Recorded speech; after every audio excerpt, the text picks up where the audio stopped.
Bonjour, nous sommes le vendredi 26 octobre 2018 et ma vidéo sera intitulée Une belle panade. Nous sommes dans une belle panade, à la fois sur le plan international, à la fois aussi à l'intérieur de pays en particulier comme les États-Unis, le Brésil, et je dirais quand même un mot à la fin de la France et de la Belgique. Sur le plan international, vous le savez, les alliances géopolitiques sont mises à mal par un meurtre apparemment horrible ayant eu lieu au consulat d'Arabie Saoudite en Turquie, à Istanbul. La Turquie et l'Arabie Saoudite sont dans des camps opposés dans les guerres qui déchirent le Moyen-Orient, guerre sur le terrain et guerre larvée. L'Occident est plutôt du côté de l'Arabie Saoudite et contre la Turquie, encore que la Turquie fasse partie de l'OTAN, ce qui ne facilite pas les choses. Il y a une poudrière. Les pays occidentaux ne savent pas sur quel pied danser par rapport à l'horreur qui a eu lieu. Et tout ça se situe dans un cadre où un ensemble de pays sont en train de tomber dans le fascisme, sont dans un état de proto-fascisme et prêts à tomber dans le fascisme de type assez classique en Europe, Hongrie et Pologne, des gens d'extrême droite au gouvernement en Autriche. Le risque au Brésil d'avoir un président qui est à la fois un fasciste et un ultralibéral, ce qui ne va pas ranger les choses. Nous devons bien entendu essayer de garder ce qui reste de la forêt d'Amazonie, et ce monsieur va la mettre à l'encan s'il a le pouvoir de le faire. Aux États-Unis, nous sommes avec un pays où un proto-fasciste est président de la République fédérale des États-Unis. Des élections ont lieu le 6 novembre, ce qui est bientôt, aux États-Unis, et les deux camps sont montés l'un contre l'autre dans un état de polarisation qu'on n'a sans doute pas vu aux États-Unis depuis la veille de ce qu'eux appellent la guerre civile, parce que c'est une guerre civile et que nous appelons la guerre de sécession. Deux camps estimant qu'ils sont dans un état de légitime défense parce qu'ils se considèrent comme physiquement menacés par l'autre.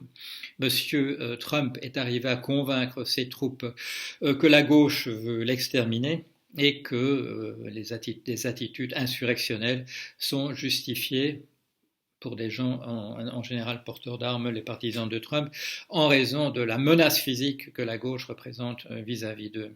Ces gens sont convaincus que la gauche cherche à les exterminer. Un certain nombre de conservateurs ont réagi aux colis piégés qui ont été envoyés à des personnalités de gauche, disent jusqu'ici, en disant ce ne sont pas des méthodes à nous, c'est la preuve qu'il s'agit d'opérations faux pavillons, d'opérations lancées par la gauche contre elle-même pour faire croire qu'elle est menacée.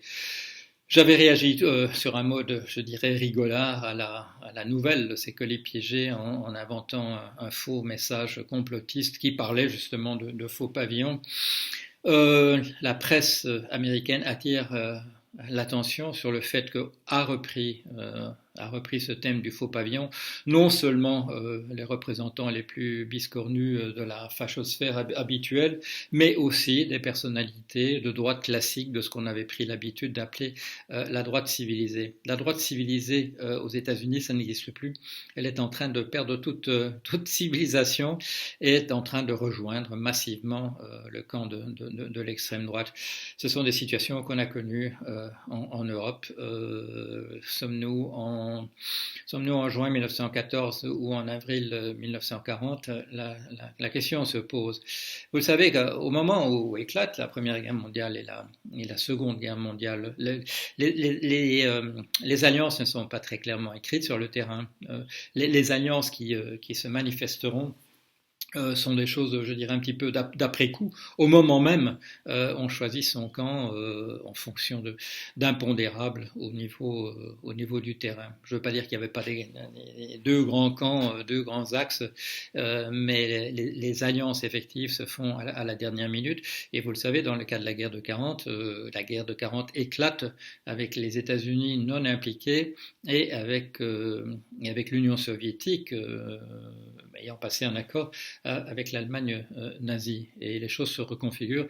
Il faut attendre un an pour les États-Unis. Je ne sais plus exactement combien il faut attendre pour l'alliance entre la Russie, l'URSS et l'Allemagne, mais tout ça ne se fait pas de manière instantanée. Ce sera la même chose, à mon avis, si la guerre éclatait dans les jours qui viennent, ce qui ne me semble pas entièrement impossible. Nous sommes face à des problèmes d'une telle complication que d'une telle complexité, les mesures qui seraient nécessaires demanderaient une telle coordination qu'il est toujours beaucoup plus tentant pour l'espèce humaine dans ce cas-là de simplifier la donne par une bonne guerre qui exige une destruction d'êtres humains considérable, donc fait baisser la pression démographique et exige des longues périodes de reconstruction pendant lesquelles tout va bien. Le produit intérieur brut est en excellente santé dans les périodes de reconstruction,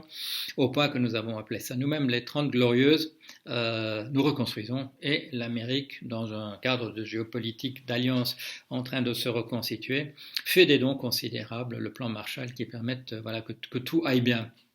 Alors tout ça est loin derrière nous et nous nous retrouvons dans des situations extrêmement difficiles avec des régimes fascistes, proto-fascistes, des affrontements stériles entre les partisans du statu quo, de ce qu'on faisait avant, c'est-à-dire essentiellement le pouvoir de la banque, et en face de ça des populistes qui en général n'ont que des idées assez fantaisistes sur ce qu'il faudrait faire et sont toujours tentés par les solutions autoritaires pour mettre en place des solutions qui sont fondées sur de mauvaises analyses et avec, bien entendu, des circonstances atténuantes sur le fait que les gens des oppositions populistes, on les a empêchés pendant des années d'avoir accès à l'information correcte.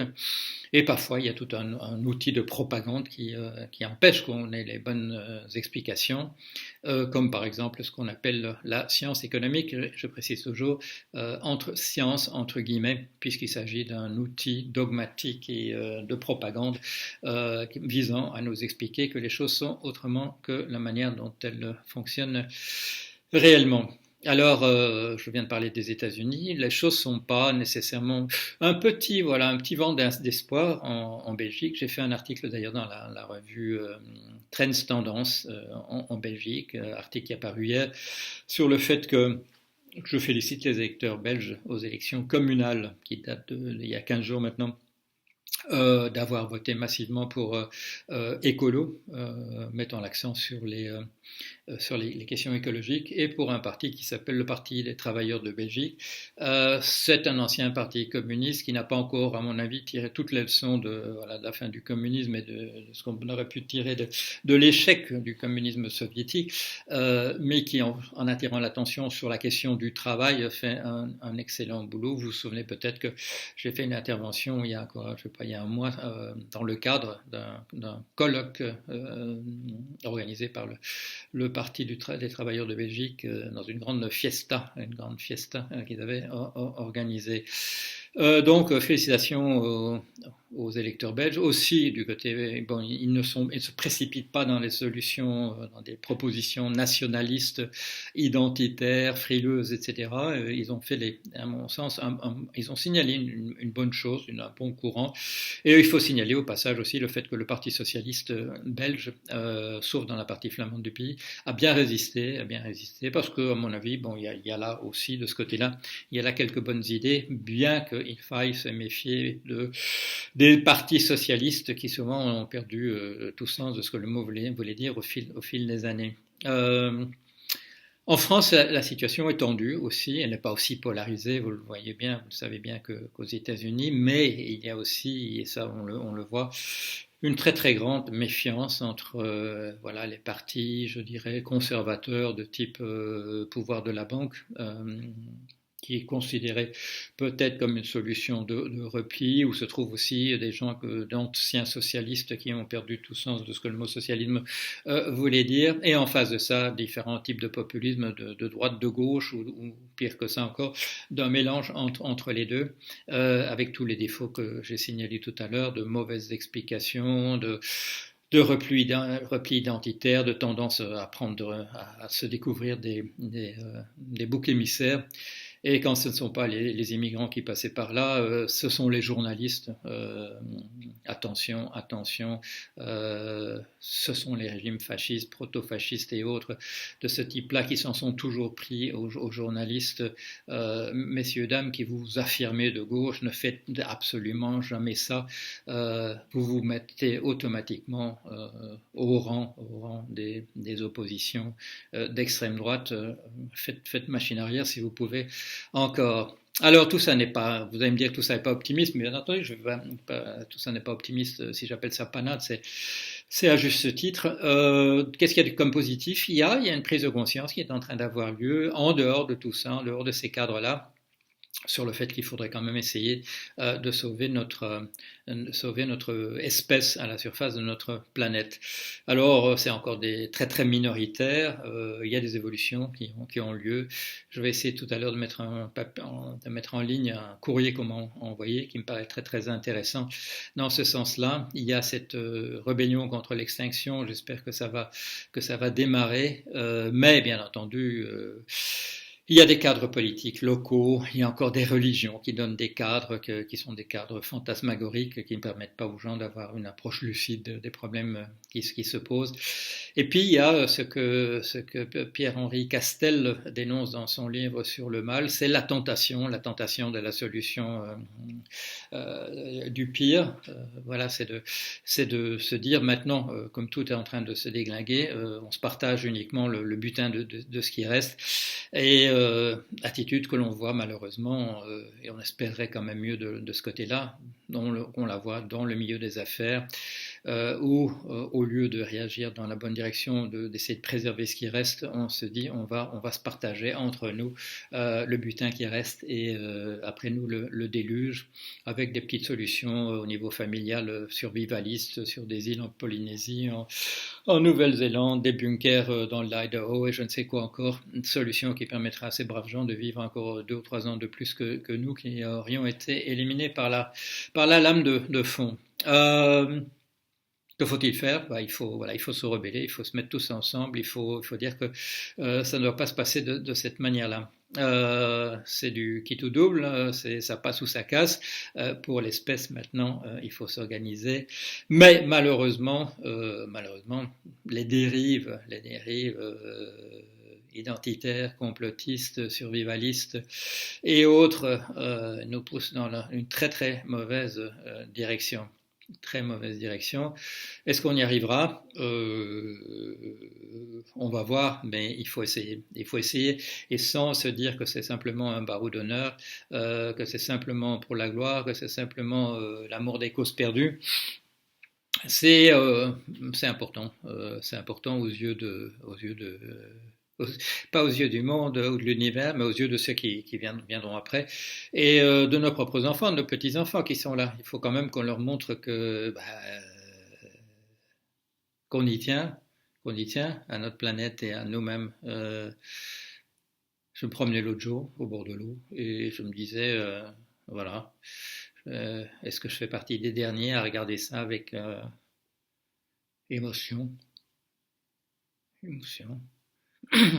Voilà, alors j'aimerais bien que, contrairement à ce que pense Pierre-Henri Castel, que dans 300 ans, il y a encore des gens qui aient la même émotion devant ces paysages, avec des oiseaux, d'autres petits animaux, et nous qui nous promenons avec nos chiens.